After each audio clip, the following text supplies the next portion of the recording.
साधु साधु साधु। नमो तस् भगवतो अरहतो सम्मा संबुद्दस्स।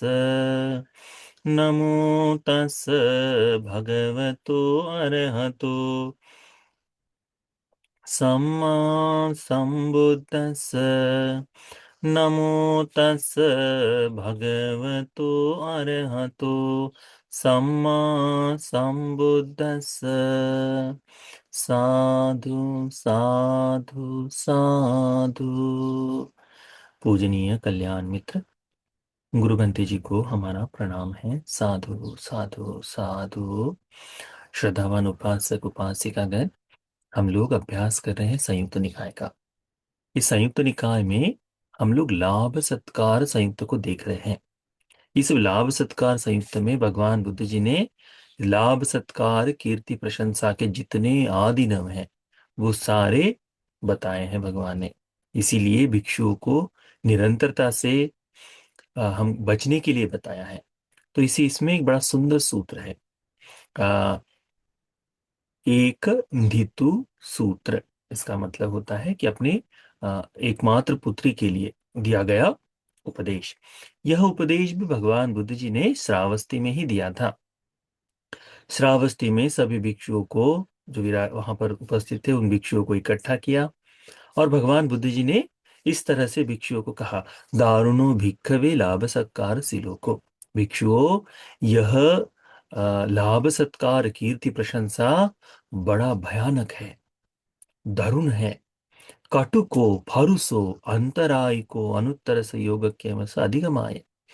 यह कटुक है, तीक्ष्ण है, पैना है, फरुस है। यह निर्वाण के प्राप्ति के लिए बाधक है। यह व्यत्यय उत्पन्न करने वाला है, अंतरायिक है करके भगवान बताते हैं। भगवान कहते हैं कि यदि कोई उपासक या कोई उपासिका अपनी पुत्री के लिए यदि कुछ चाहती है, कुछ मांगना चाहती है, तो यही मांगेंगे, सद्धा भिक्खवे उपासिका एकं धीतरं पियं मनापं।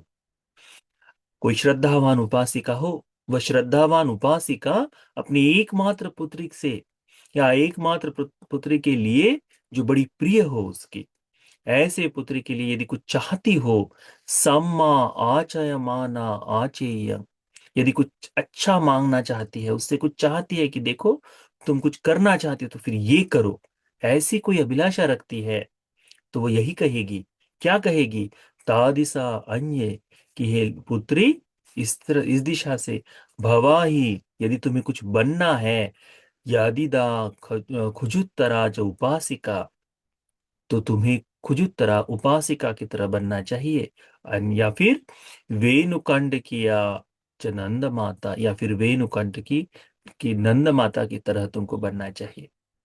तो भगवान क्या कहते हैं कि यदि कोई माँ अपनी प्रिय पुत्री से कोई प्रार्थना करे, कुछ याचना करे, कुछ चाहे, और वो सम्यक रीति से कुछ मांगना चाहती है, वो अच्छा कुछ मांगना चाहती है, तो वो यही मांगेगी कि बेटी, तुम्हें यदि कुछ करना है, कुछ बनना है, तो इसकी तरह बनो। किसकी तरह? खुजुत्तरा की तरह बनो। ठीक है, खुजुत्तरा उपासिका थी सामावती के साथ, उसकी तरह बनो। या फिर वेणुकंठ की नंद माता की तरह बनो। इसकी तरह तुमको बनना चाहिए पुत्री। तो यदि कोई माँ अपनी बेटी से कुछ चाहे, तो उसने चाहना चाहिए कि मेरी बेटी इन तरह से, इस तरह का जीवन जिए। अन्यथा ऐसा भिक्खवे, तो भगवान कहते हैं कि ऐसा ही भिक्षु तुला एतं पमानं मम साविकानं उपासिकानं। यह आदर्श है मेरे श्राविका संघ में, मेरी उपासिकाओं में, मेरे श्रावक उपासिकाओं में। यह आदर्श है कहते हैं, यह प्रमाण है कहते हैं श्रेष्ठता का। यदि किसी की तरह बनना है तो ऐसा बनो, ये प्रमाण हो जाता है, उससे ऊपर कोई नहीं। तो उपासिकाओं में सर्वश्रेष्ठ जगह कौन धारण करते हैं? सबसे सुंदर जगह कौन है?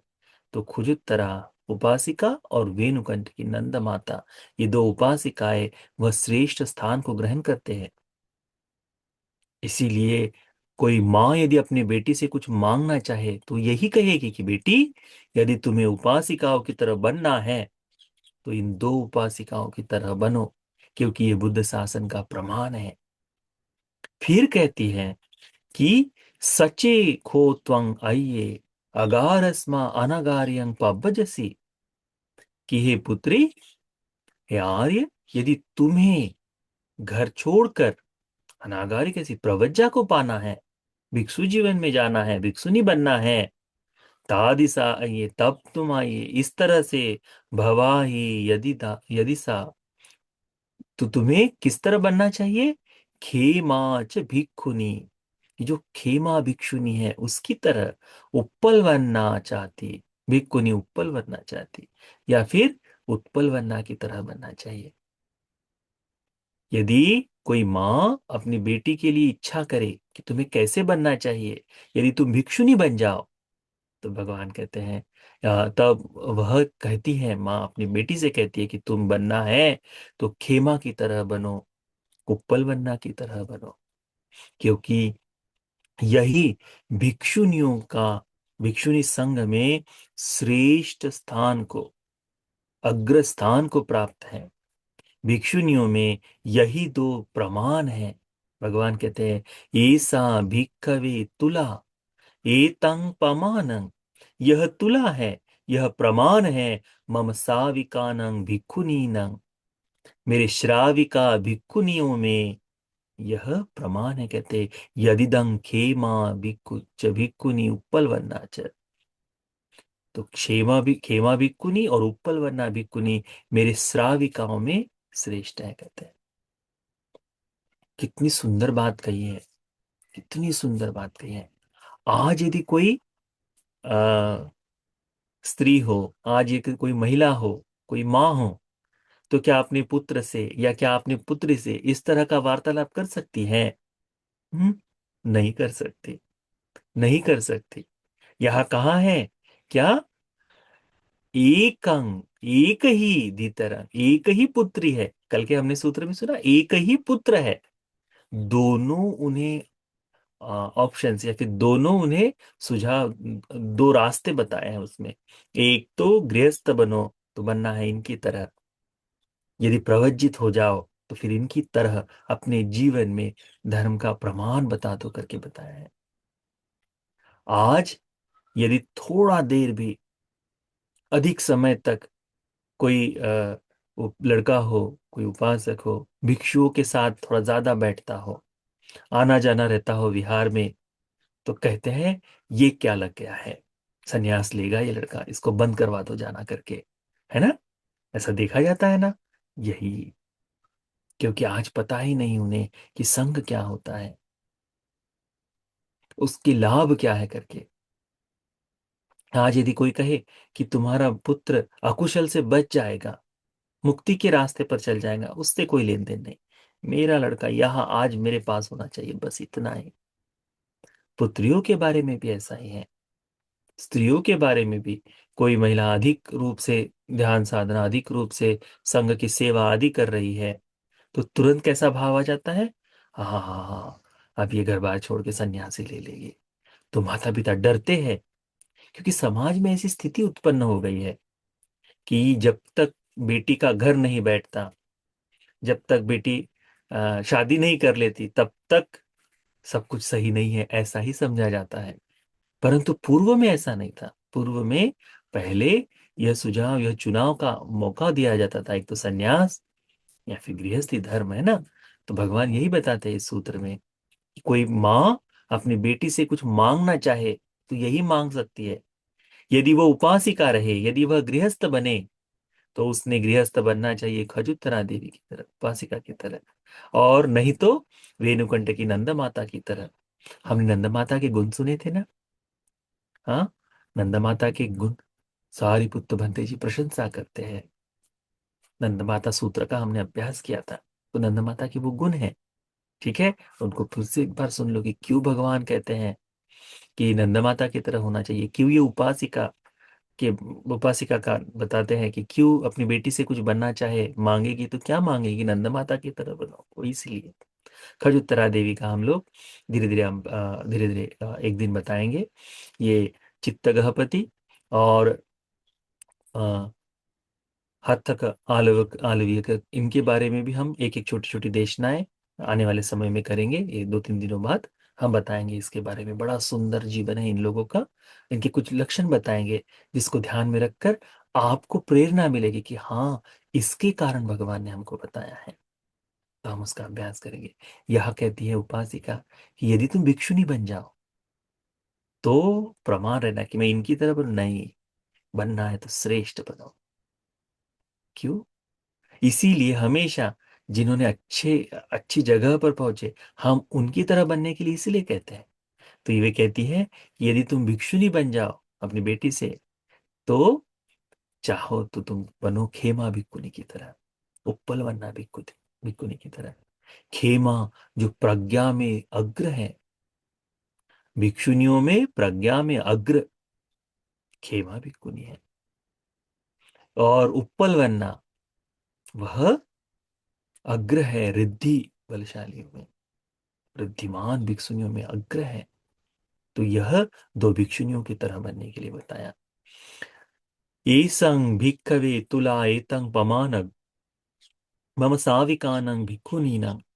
भगवान कहते हैं कि भिक्षु, यह प्रमाण है, यही तुला है, यही आदर्श है मेरी भिक्षुनी श्राविकाओं में, जो खेमा और उत्पल बनना है।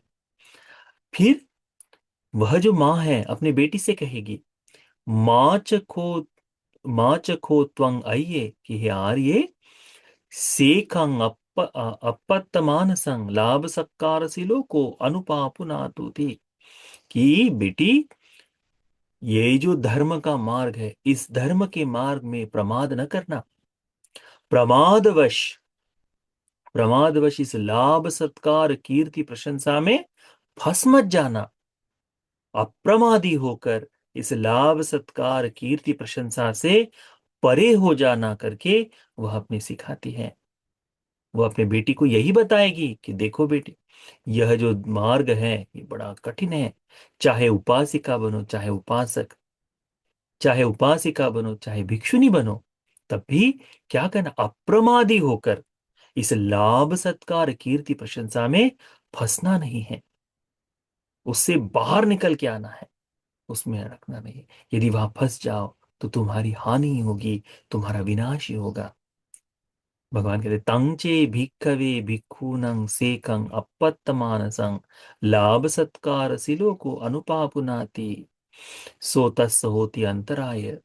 भिक्षुओं, यह जो भिक्षुनी जो है, यह भिक्षुनी भी इस लाभ सत्कार कीर्ति प्रशंसा में फंस जाए तो उसके लिए ये धर्म मार्ग में अंतराय, बाधा ही बनता है, नुकसान ही करता है। एवं दारुणों को भिक्कवे लाभ सत्कार सिलो को, इतना भयानक है ये लाभ सत्कार कीर्ति प्रशंसा, इतना दरुण है ये लाभ सत्कार कीर्ति प्रशंसा। कटुको फरुसो अंतराय को अनुत्तर संयोग के अधिगमाय। यह जो लाभ सत्कार कीर्ति प्रशंसा है, इतनी बाधक है, अंतरायिक है, कहते हैं मुक्ति के मार्ग के लिए। तो भगवान का पूरा मार्ग ही मुक्ति के लिए प्रेरित करने वाला होता है। इसीलिए भिक्षुओं, तुमने सीखना चाहिए कि जब कभी ये लाभ सत्कार कीर्ति प्रशंसा उत्पन्न हो तो मैं उसे हिस्सा मैं उसको त्याग दूंगा। और ये उत्पन्न हुए लाभ सत्कार कीर्ति प्रशंसा को अपने मन में जगह नहीं दूंगा करके, उसको अपने मन में स्थापित नहीं करूंगा करके तुमने सीखना चाहिए करके भगवान एवं ही वो भी कवे सीखिता भंगति भिक्षु, तुमने ऐसा सीखना चाहिए करके हमें उपदेश देते हैं। तो यह जो एक अधितु सूत्र है, ये एकमात्र पुत्री के लिए अपनी माँ से, माँ की जो याचना है, अपनी माँ जो चाहती है, अपनी बेटी का कल्याण चाहती है, अपने बेटी का जो भला चाहती है, उस माता ने अपने पुत्र से यह बातचीत हमेशा करनी चाहिए। अनिवार्य रूप से उसे कहना चाहिए कि बेटी, कुछ भी करो, यदि उपासिका बनना है, यदि गृहस्थ में रहना है, तो इन दो महिलाओं की तरह बनो। है ना? हम अक्सर देखते हैं कि इंस्टा पर आने वाले जो इन्फ्लुएंसर है, हाँ मुझे बनना है तो मैं इनकी तरह बनूंगी, है ना? मैं भी ये करूंगी करके, या फिर किसी दूसरी तरह कोई प्रसिद्ध महिला हो उसकी तरह बनने के लिए। परंतु ये सारे भौतिक लोक में फंसे हुए लोगों के बारे में है। हम इनको देखते हैं, इनकी चमक दमक देखकर हमको लगता है कि हाँ हमें इनकी तरह बनना चाहिए। परंतु वास्तव में किसी स्त्री ने बनना चाहिए तो इसी खुजुत्तरा देवी, खुजुत्तरा उपासिका और नंद माता की तरह बनना चाहिए। तो उसका इस लोक में कल्याण होगा, मंगल होगा, उसका जीवन पूर्ण सार्थक होगा। और बड़ा सुंदर मौका है आज, बड़ा सुंदर ये धर्म का समय मिला है। सुंदर ऐसा संघ यहाँ इस लोक में विराजमान है ना। इनके सहारे धीरे धीरे धर्म का अभ्यास कर सकते हैं, है ना। भिक्खुनियों के बारे में भी आ, परंपरा समाप्त होने के पश्चात भी पुनः से धर्म का अभ्यास करने के लिए जो प्रयास कर रही हैं, वे भी श्रेष्ठ धर्म का अभ्यास ही कर रहे हैं, है ना। इसीलिए हमने देखना चाहिए कि जैसे जैसे इनकी संख्या भी बढ़े, वैसे वैसे आप में से भी यदि कोई प्रवज्ञा चाहता हो, कुछ चाहता हो, तो उसमें बुरा मानने की आवश्यकता नहीं। उसे देखना, प्रवज्जित होना श्रेष्ठ है, प्रवज्जित होना इस लोक में श्रेष्ठ है, ऐसा ही समझना चाहिए। प्रवज्जा बाल नहीं, प्रवज्जा छोटा काम नहीं, प्रवज्जा इस संसार से बचने का उपाय नहीं। यानी कि अरे काम नहीं करना था इसलिए नहीं, प्रवज्जा सबसे कठिन कार्य है, सबसे कठिन कार्य है। इसीलिए हमको उसके प्रति गौरव होना चाहिए, उसके प्रति सम्मान होना चाहिए। तो ध्यान रखो, यदि कोई स्त्री चाहे अपनी पुत्री से तो ये दो चीजें मांगती है। एक तो उपासिकाओं में बनना है तो इनकी तरह, भिक्षुनियों में बनना है तो इनकी तरह। तो यह एक द्वितीय सूत्र भी, द्वितीय सूत्र भी हम सभी को अच्छी तरह से भगवान की इस वाणी को समझने के लिए, चार आर्य सत्य के बोध के लिए उपकारी हो जाए। साधु साधु साधु।